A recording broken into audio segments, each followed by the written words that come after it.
Happy Monday, everyone. Yesterday was the New York City Marathon. Yeah. Shut up! So let me guess, was the winner a skinny guy from Kenya? Why not just roll a file photo of him, huh?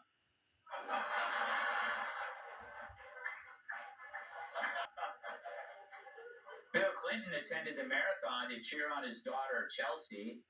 True, the last time Bill saw that many women running was when he was chasing them on Epstein Island. It was Bill's most recent marathon since he once masturbated to 4 hours of reruns of ER. Oddly, Bill was seen with a bandage on his nose. We're still waiting to see the condition of Hillary's knuckles. Who knew the New York City Marathon was so much fun?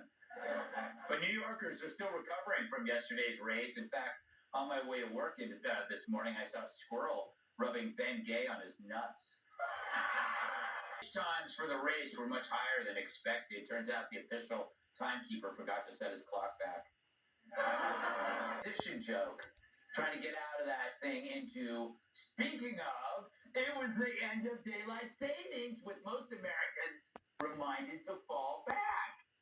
With one man saying, way ahead of you. Roberts, the man who invented the frozen burrito, is dead at the age of 88. He'll be cremated, yet somehow remain ice cold inside. Election day. You know, after I go into the voting booth and close the curtain, I like to stick my head out and say, who used all the hot water? And finally, on Saturday night, New York City Mayor candidate Zoran Mamdani was campaigning at a gay bar. Don't ask me how I know. All right. So it's been 3 years since Elon Musk bought Twitter, but that's when everything changed. When the hoax matrix that amplified every single lie unraveled like my mummy costume after I got stuck in a revolving door. Lies from the climate change models to Joe Biden's brain could no longer be protected by mobs of well-funded liars who branded real truth as misinformation and censored those who dare question them. Think about how fast recent hoaxes fall apart now. For example, do you think we would have learned about the true nature of the Maryland dad if we had old Twitter?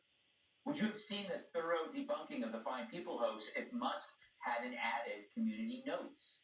In fact, community notes have corrected several major news stories, from the viral photos claiming to depict a present-day war zone that's actually over a decade old,